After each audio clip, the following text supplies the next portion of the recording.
আসসালামু আমি জিনিয়া নূর আবারও আপনাদের মধ্যে নতুন একটা ব্লগ নিয়ে হাজির হলাম। আমি আজকে আপনাদের সাথে শেয়ার করব কাঁঠালের বিচির ডাল।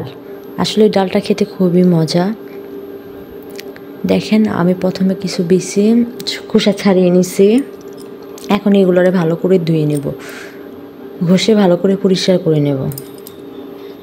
দেখতে পারতেছেন। তারপর আমি সিদ্ধ বসাইছিলাম। এই যে সিদ্ধ হওয়ার পর বাটনার মধ্যে বেটে নিলাম। আপনারা চাইলে আপনারা ওই যে ব্লেন্ডারে ব্লেন্ড করে নিতে পারেন।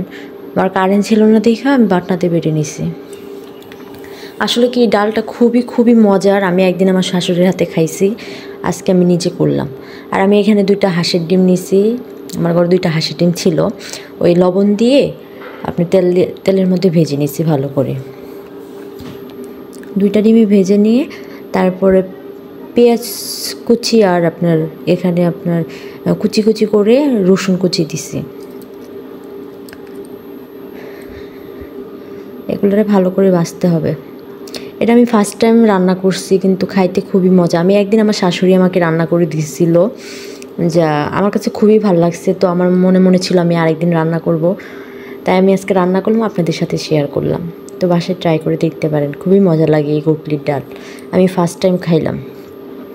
তারপর পেঁয়াজগুলো ভালো করে লাল করে ভেজে যে গুটলিগুলোর পিষে রাখছিলাম না, ওই গুটলির মধ্যে হালকা একটু পানি দিছিলাম যেন শক্ত না থাকে।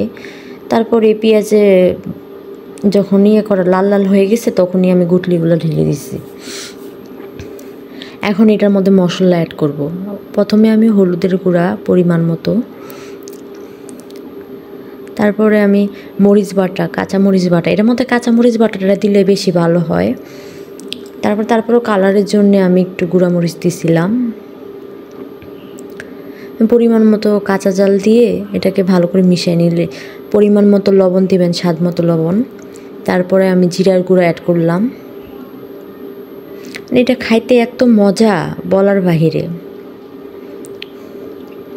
তারপর এটা নাড়াচাড়া দিলেই পুরা মিশে যাবে। এই যে দেখেন মিশানোর পরে আমি এটার মধ্যে মশলার গুঁড়া দিছি, গরম মশলার গুঁড়া দিয়ে একটু মিশিয়ে নেব। দেখতে পারতেছেন কালারটাও কি সুন্দর আসছে। বিশ্বাস করবেন না, মানে এই ডালের প্রেমে পড়ে গেছি আমি পুরো। এই গুটলি যেভাবে ডাল রান্না করে খাওয়া যায় আমি কোনোদিনই জানতাম না। আমি জানতাম ভর্তা করে সবাই খায়, কিন্তু এই প্রথম আমি নিজে রান্না করলাম। আলহামদুলিল্লাহ খুবই ভালো হয়েছে, খুবই মজা হয়েছে। এটা কিছুক্ষণ আমি কষাই নিছি, কষানোর পর পানি দিয়ে নিচ্ছি, ঝোলটা মানে যে ঝোলটা দিতে হবে যে সেই ঝোলটা দিয়ে নিচ্ছি। আপনাদের পরিমাণ মতো ঝোল দিয়ে নেবেন, মানে ডালের ঘনত্ব তো বুঝবেন, ওই অনুযায়ী আপনারা ঝোল দিয়ে নেবেন। এখন দিয়ে নাড়াচাড়া করে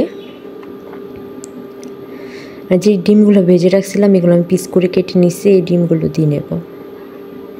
এই যে দেখতে পারতেছেন ডিম দিয়ে একটু নাড়াচাড়া করে দিব। তাই কিছুক্ষণ ঢাকনা দিয়ে ঢেকে রান্না করে নেব। আপনাদের মধ্যে হয়তো গুছায় কথা বলতে পারি না, হয়তো একদিন শিখে যাব, কিন্তু আমার ভিডিওতে কেউ ভুল ধরবেন না। আমি ভালো করে কথা বলতে পারি না। আমাকে যদি সাপোর্ট করেন অবশ্যই সাপোর্ট পাবেন, কিন্তু আমি খারাপ রান্না করি না, আমি খুবই ভালো রান্না করি। এই যে দেখতে পারতেছেন, এই যে ফাইনাল লুক, মানে এত মজা এত স্বাদের একটা ডাল। আমি অনেক জাতের আলুর ডাল খেয়েছি, অনেক জাতের ডাল খেয়েছি, কিন্তু এইটা আমার কাছে সবচেয়ে বেশি মজা লাগছে। দেখতে পারতেছেন। যদি আমার ভিডিওটা ভালো লাগে অবশ্যই আমার চ্যানেলটাকে সাবস্ক্রাইব করবেন, আমার লাইক করবেন, কমেন্ট করবেন ভিডিওটা সম্পর্কে। তো ভালো থাকবেন।